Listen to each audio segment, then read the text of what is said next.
Hello, I'm Nightmaaron, and welcome back to The Letter. We're playing Rebecca right now, so we're going to get right back into it. And I've opened up the relationship thing, and it shows Isabella is in the negative, and we're not very happy with her, apparently. It's all over Ashton! So, here we go. October 25th, Tuesday. It begins innocently enough.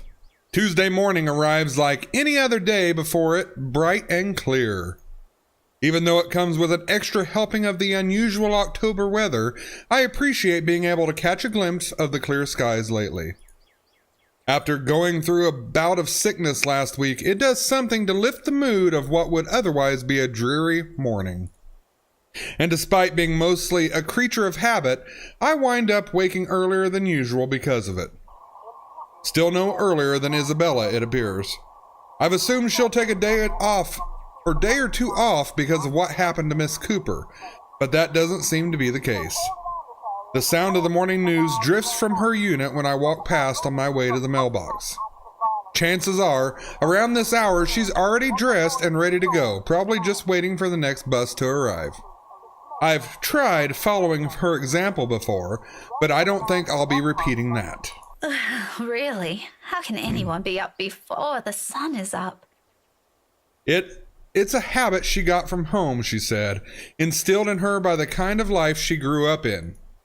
Like clockwork, it's always at 4 a.m., either to help with the chores or prepare her little siblings for school. It surprised me the first time. She just didn't look like someone who could. In the end, I've simply passed it off as one of the many things that anyone will have to get used to around her. Not that I'll fully understand. I'm my parents' only child. We aren't well off, but so far I've lived a relatively easy life. I didn't have to think about bills or food for the next day, or paying for any siblings' tuition on top of my own, or supporting a sick father's medication. All I have to worry about were my grades, if it had gained Mom and Dad's approval, or what we'd be having for dinner. When put next to hers, they all pale in comparison. They look less like problems and more like petty issues this way. Petty issues? But as unimportant as it all sounds, sometimes its ugly head rears at the most inappropriate moments. And sometimes they come through your mailbox in the form of a fancy-looking letter, pretty ribbons and all. Whoever sent this has spent silly money on the envelope alone. Verging on ridiculous, really. I can already imagine Isabella wrinkling her nose once she sees this. Then she'll complain about unnecessary expenses and rich people problems. I'm almost afraid to touch it myself. As if simply brushing a hand against its crisp surface will be enough to put a crease on it, and it'll be a terrible slight to the sender. Be a terrible slight to the sender. I wonder if that's supposed to be a terrible sight to the sender. I don't know. But as extravagant as I find this, it isn't really the first time I've received one. Most of the time, it's not even for me, so who am I to complain? Either way, no look of surprise crosses my face once I flip the envelope over to see my parents' name written in a neat script. Nothing new then. Their years in academia naturally brought it with various connections, people from other fields, arts, science, business, politics, you name it. This one, though, gives off a much personal vibe. Letters like this usually come from old students, people who've grown fond of my parents, and they, in turn, treat like children of their own. I've only met a few of them. Most of them moved on to become successful in their chosen careers, and little letters like this are their way of expressing gratitude. It's one thing Mom and Da are proud of. Rightfully so, and I'm happy for them. But there are times I wish they'll remember they have a daughter here. The real one. Not that it's of any importance now. It's not like they didn't raise me well and provide for me. They did. I wouldn't be where I am now if it weren't for their hard work. And like the dutiful child, I do everything I can to give back. Even if it's as small as the thing letting them know they've got another Mel waiting for them. The phone rings for a good minute before someone answers. Mom, her voice as warm as I remember. Becca? Hi, Mum. How's the conference going? Well enough. Until your dad sprained his ankle. Oh no, is it bad? I'm all right. In case anyone in this family cares to listen, I'm all right. Very much alive, darling. And there you have it. He'll be up and walking in a few weeks, don't worry. We're going to have to extend our stay here until it heals, though. Is something the matter? Nothing big. Just that this mail arrived for you this morning. A lie. Thankfully, she doesn't notice. Although, if I'm going to be honest, a small part of me yearns for her to do so and ask me about it. But I put down that idea almost as soon as it surfaces. I shouldn't make them fret. They're busy. What does it say? Raise your glasses, give cheers to the good times, blah, blah. Becca manners. That isn't how I taught you to read. Sorry. You are cordially... it's an invitation, Mum, for a housewarming party. From, Hannah? The name rings a bell, though at the moment I can't recall when or where I've heard it recently. It must be nothing too important if I didn't bother committing to memory. There are a lot of Hannahs in the world, so who knows? Hannah. She also wrote you a note, Mum. It says you used to be her private tutor at the Evans mansion, and that she misses you and would love to see you two again. It makes my heart clench to read another openly say those words to them, the same ones I want to tell them. I want to see you too. It's been years since we've been together as a family, and if there's one thing that hasn't changed from childhood, it's that Mum and Da are still busy with their respective careers. Out of the country, away on some meeting or symposium, sometimes for months on end. It only grew more frequent with the years until I'm old enough to live on my own. I'd like to think that's how I've become independent at such an early age. They've always praised me for that. At times, I wish they didn't. Evans? Oh, I remember now. Honey, it's Hannah. Hannah Evans. Remember? Bright girl, 2 years older than Becca?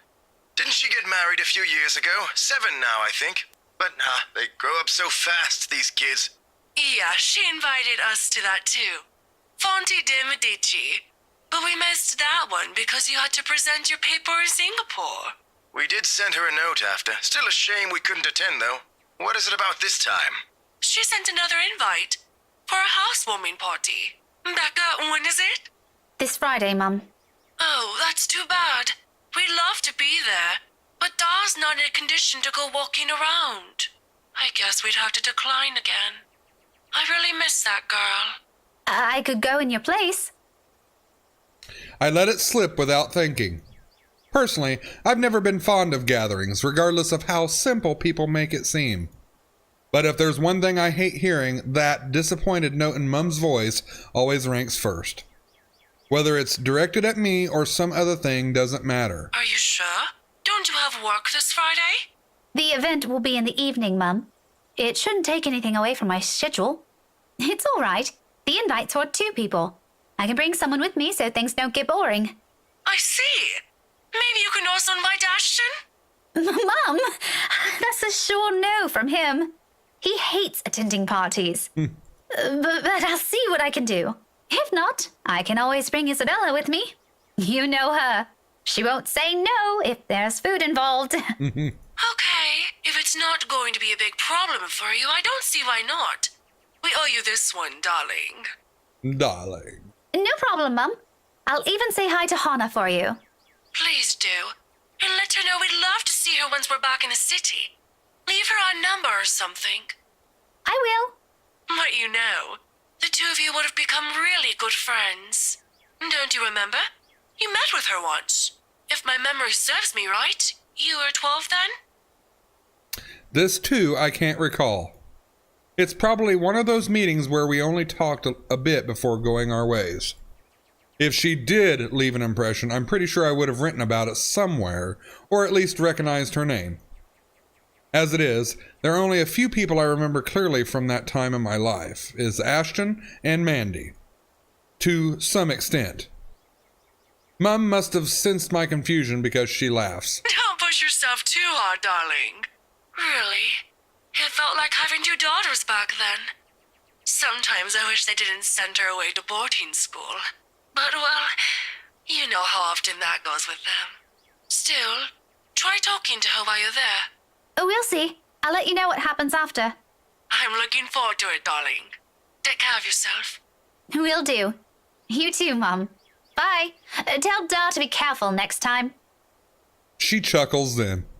A hearty one, tender and always light on my ears.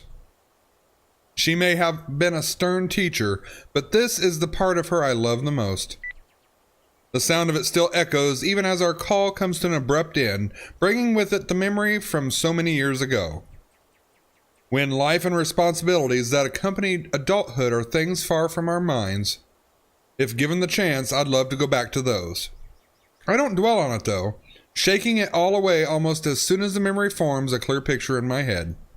I've always wondered how Isabella can easily pretend everything's normal over a phone call, then bounce back to her usual self immediately after.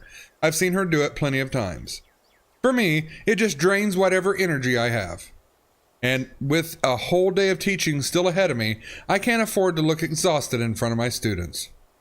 Even for a wee bit, it's never a good example to set. So with another sigh, I put everything at the back of my mind and tread back to my room. The rest of my day waits. 15 minutes later, I'm heading back out, dressed for the day, my car keys in hand.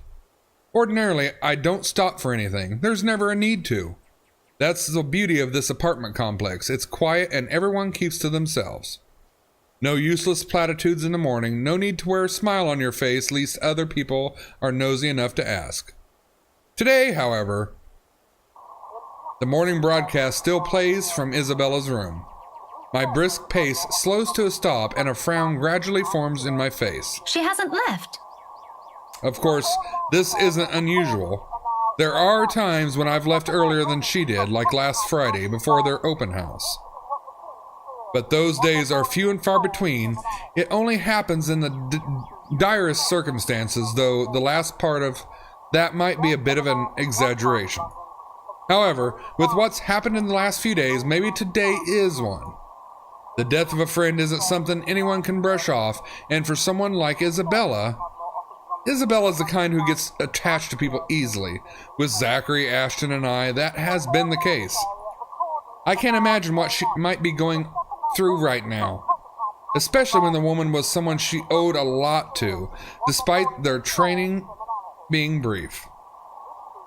I've given her space last night in indifference, but perhaps today might be the proper time to check on her. Oh, whatever. I've still got time anyway. With light steps, I move closer to the door, hand already poised to knock. Still, I don't do so until I hear her answer me. Isabella? Belle? Are you in there? No answer. After a second, I finally knock, lightly so I don't disturb her in case she's sleeping and has merely left the telly running last night. Never mind how she never lets that happen, ever. Waste of electricity and all. I just want to check on you before I leave. Is that okay? Are you going to work today, Belle? Still nothing. I'm about to leave. If you want, I can drop you off. Another round of knocking. Then I'm fishing out a copy of her key from my bag and unlocking the door. She lent it years ago after I complained about the mess and offered my help in cleaning up. I thought the gesture was completely unnecessary back then. After all, I could always knock.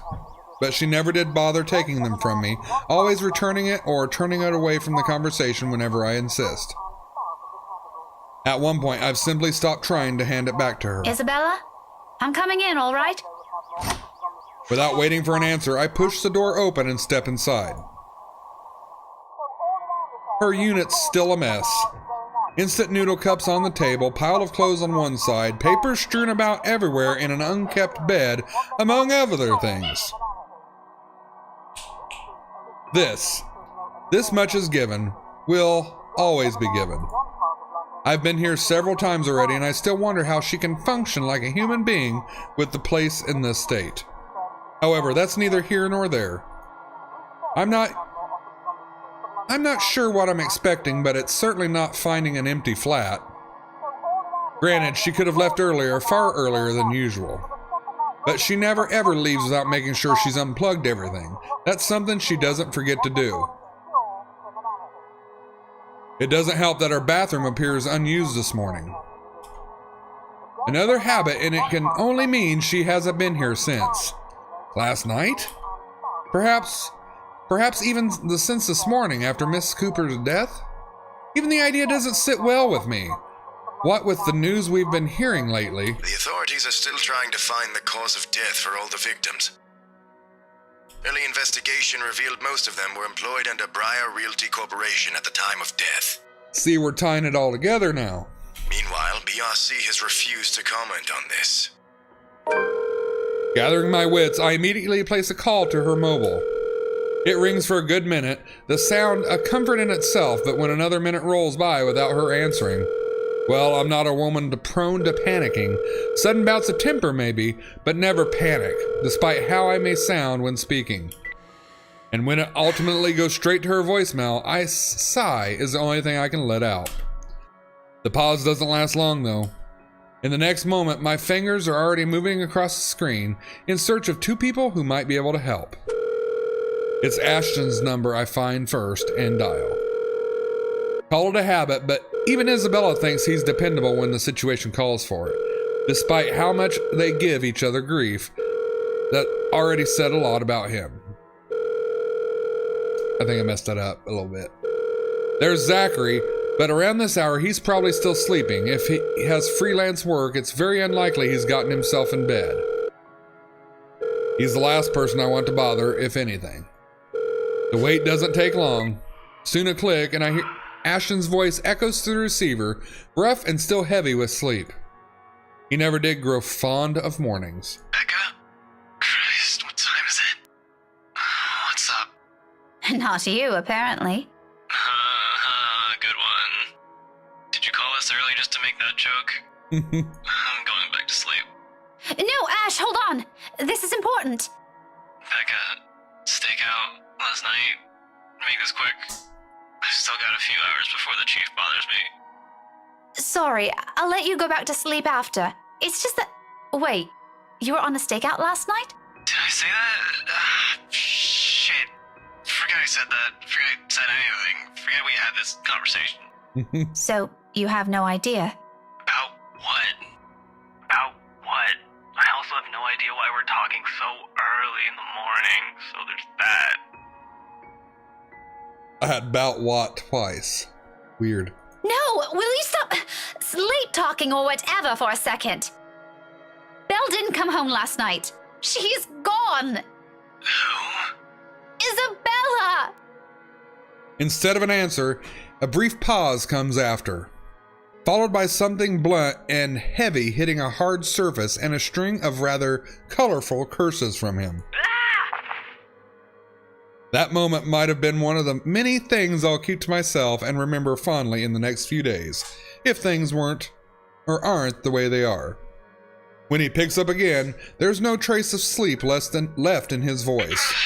Say that again, from the top. Isabella's gone, Ash. She didn't come home last night. Her flat's empty. She left her telly running. You know she doesn't do that at... Okay, Becca, stop. Calm down first. You're starting to panic. I'm not. You are.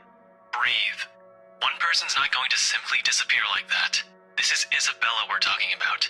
Did you try calling her? What did you think is the first thing I did?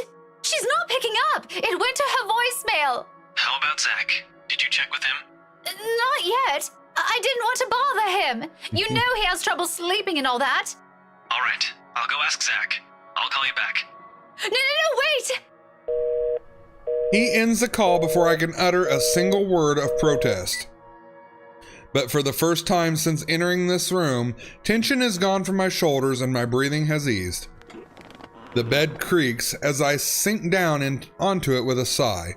The telly still blares the same uninteresting news, and I'm surrounded by the clutter.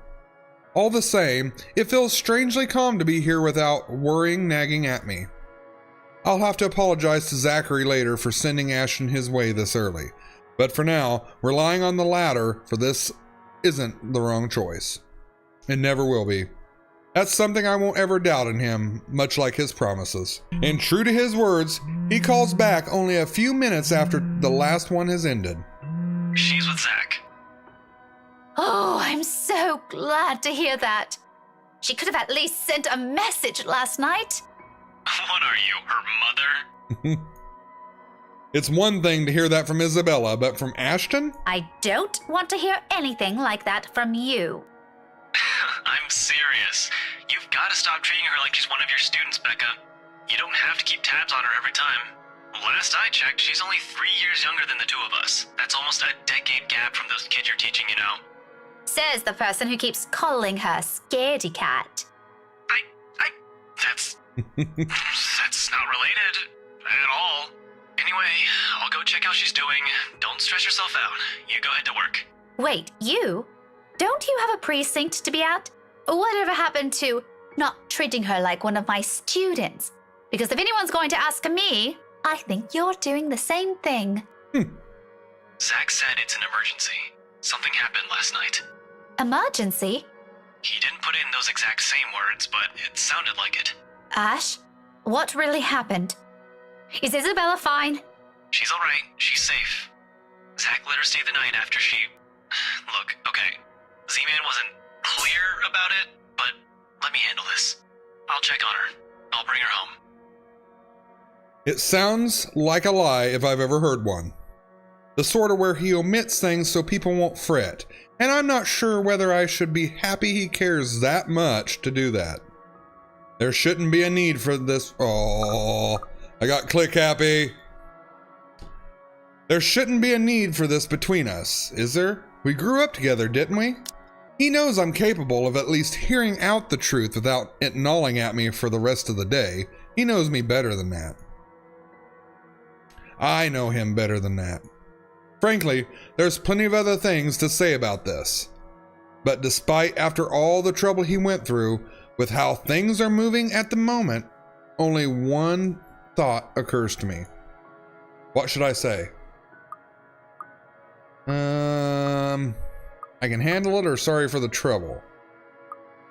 I can handle it. Why does he have to go such lengths for a person he only met 5 years ago? I wish I could ask him that. I wish I could simply say it to his face and finally get a straight answer from him, instead of doing whatever this is we're doing. Instead of beating around the bush. Has the years changed us this much? Has adulthood changed us this much? You've done enough, Ash. Let me take it from here. Ashton is quiet for a little while, but I can almost see the frown in him, hear the gears turning in his head. Don't you have a class to teach today? Tuesdays are your busiest this school year, aren't they? Yeah, but someone has to check on her. And I don't want to impose on you any further. I've already disturbed your sleep. You're not imposing. Besides, I'm doing you a favor. I know you, Becca. You hate being late or missing a day of work for a very small thing. Leave this to me. You said you're waiting for a call from the chief. I'm dropping by the precinct anyway. There's some trouble I have to fix with those guys. It won't be completely out of the way. Ashton, I trail off, a loss for words in the end. From the start, it's a losing battle. We may have been together for a long time, known each other far better than the other people, but that doesn't mean we often see things eye to eye. Then time and again, it's a matter of agreeing to disagree. This is oft how... is that supposed to be often? This is often how the status quo is kept. Whatever it comes to this, I can only accept it begrudgingly. Okay, whatever you want to do. I'll let you know what happened afterwards, I promise. I'll call you later. You have a good day. Bye. I admit, the way he puts it isn't comforting enough. He can be blunt like that. So many unknown variables, so many words left unsaid. I wish he'd simply lay them out all in the open, because like this, I'm more inclined to think there's an exaggeration on the other's part. If it's from Zachary or Ashton, I don't know. In the end, all I can do is wait, go about my day, and hope for the best. Before leaving, I spare Isabella's room one last glance, disturbingly quiet now without her in it. I'll get answers from her later. For now, my concerns are best left here.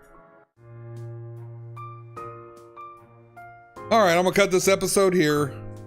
I think starting my next episodes, I'm gonna run them out an hour. Or close to it anyway. See if we can knock the rest of this out. Because I'm really running long episodes. Or long, I'm at like, this is like episode 32, I think. So yeah. So anyway, if you like the letter, check it out. Links below, as always. Thank you so much for watching. I greatly appreciate it. Be nice to one another, and we'll meet in the next video. See you guys.